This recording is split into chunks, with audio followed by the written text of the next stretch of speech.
on to our last segment. And I always begin on time and end on time. What we're going to talk about next is, I call it success with listings by the book, right?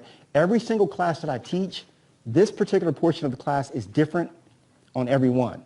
I wrote a book called Success with Listings. It's about 380 pages, and it's coming out very soon. By the time this video airs, it'll be out already. But what I do is I take little lessons from that book, and I put them into sort of a lesson. This one is about the 4 groups of people, and I want you to see yourself in one of these 4 groups. Okay, this is not on the handout, by the way. This is a bonus. Now, what does success look like? What's success look like? The big V, right? What does failure look like if you were to look at a person that was a failure?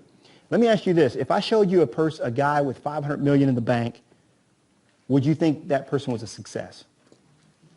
What if I showed you a lady that lived, say, day to day with no money in the bank? Would that person be a success to you? It really depends, right? It really depends. Now, was Mother Teresa successful? Absolutely. Was Jesus a success? Yes, right? But they didn't look like successful people, right? So success must actually be something else. We're going to kind of look at it.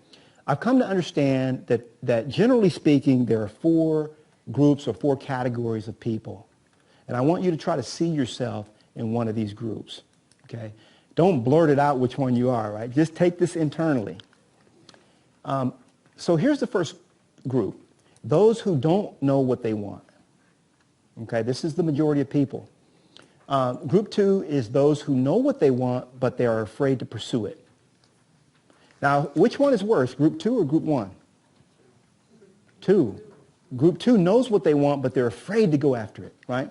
Group 3 is those who think they know what they want, but they really don't, right? That's the guy that wanted to win the lottery. He won the lottery, and what happened? Huh?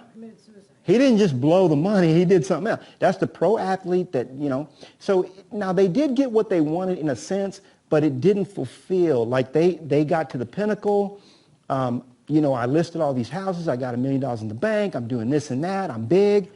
And the happiness, like, it doesn't feel like it's supposed to feel. You see what I'm saying? You know what I mean, okay? That's group number 3. And then group number 4 is those who really know what they want and they pursue it, right?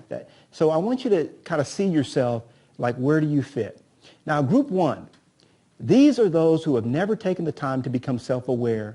These people often busy themselves with trying to please others or trying to be like others. They don't really know where they fit in, so they just go with the flow. They fall through the cracks. Do you realize that most of America is like this?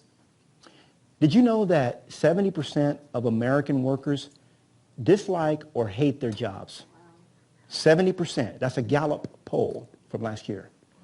7 out of 10 people get up every single day and go do something they absolutely don't like and don't want to do. Right? That is the majority of people. I had a friend of mine came over to my house, and he spent probably a good 7 minutes telling me all about how bad his job was. Right? And he was, you know, they don't pay him enough. He has to work late. They don't, you know, they disrespect him, whatever like that. So finally I just asked him, I said, man, tell me, what do you want? He was stumped. See, he could talk endlessly about what he didn't want, but when it came time to articulate what he wanted in life, he didn't know. He just knew what he didn't want, right? Anybody know people like that? Anybody like that, right? They know what they don't want, but they cannot tell you what they truly want, or what truly would make them happy.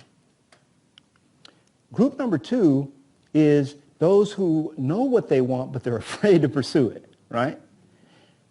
In my opinion, this group is worse than the first. They actually have or once had a dream and a purpose, but alas, they are afraid to go after it, okay? It is shameful. This is a Knollyism. It is shameful to squander the one life we are given on the pursuit of anything other than our true purpose. Did you guys know that happiness is a byproduct? We talk about the pursuit of happiness. How many of y'all want to be happy? Huh? Yeah, you are happy, right? When you fulfill your purpose, that's what leads to happiness. Happiness is not a direct line. It's a byproduct, right? When you're doing what God put you on earth to do, happiness follows that, right? Now, you could get $1 million, 20 million, 30 million. Are you going to be happy? Huh? Some of y'all would, right? You can be a billionaire and be happy, and you can have $1 in your pocket and be happy. Is that right? Yes, absolutely. Now, let's look at group 3. We got a lot to talk about these people, right? This group starts out delusional and ends up disillusioned.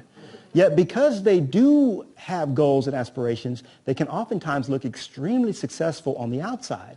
They pursue a career in exchange for fortune, fame, to please another, or for some equally worthless reason. In their life, they can have all the stuff, castles and toys, and lots of fluff, right? Accolades and titles, but no substance. On the outside, they may look like a wild success, while they are truly miserable failures because they are a train that is off track. They are a big, beautiful ship navigating the wrong seas and charting the wrong course. We don't want to be in that group either, right? We don't want to be in that group. And that's the people that have, like myself, I pursued career, fame, and all this kind of stuff. And I did it for the wrong reasons. I did it because people told me that I couldn't be successful. So I went to prove them that I was successful and I could be successful, right? When I got rid of that baggage, I was able, my wife and I, this is not, it's, everybody has their own journey. In our life, we said, you know what? We're going to sell everything we have. We're going to move into a house. We're going to be debt free, right? We're going to live on about 40% of what we earn. And we're not going to allow lack to dictate our choices, right? So when I make a choice, I'm going to go teach a class or mentor somebody. I don't need, or if I go take a listing, I don't need that listing to pay my mortgage, right? I don't need that listing to pay bills, right? I want to help that person, and if it's a fit, let's make it happen, right? A lot of you are letting lack dictate your choices, and that's the wrong place to be in. Does that make sense? Right? Oh, I got to get this listing, right? So you make a bad decision, and you go with a client that you know you had no business working with, right? Because you need the money. You don't want to put yourself in that position, right? Am I right? Yeah, you know what I'm talking about. I worked with a partner in real estate. Yeah. I spent 20 of that 40 years with Knolly Williams, too. Okay, great. Awesome. Learned much there. But he feels, I mean, he's much better off financially than I am. Yeah. But he's so insecure Right. within himself that he thinks he's got to go get, and he'll take this commercial listing, and he won't, he says, I know, Joan, you don't, but anyway, yes, I know that kind of Yeah. So, insecurity can drive us to success, and it's great that we're successful, right? But we're not happy, and that's what we really want to be. Now, the fourth group is those who really know what they want and they pursue it. These are the happy ones. On the outside, they can look like a wild success, a miserable failure, or anywhere betwixt the two. Nevertheless, on the inside, they are full and fulfilled. This group represents those who are truly successful, okay? Whatever your purpose or your passion, you can use your career in real estate to live your purpose and to fuel it. I don't just mean that your real estate career can pay for you to do what you really want to do. I don't mean that. I mean that through your real estate career, you can actually do what you really want to do, right? You can help people. You like to serve them, right?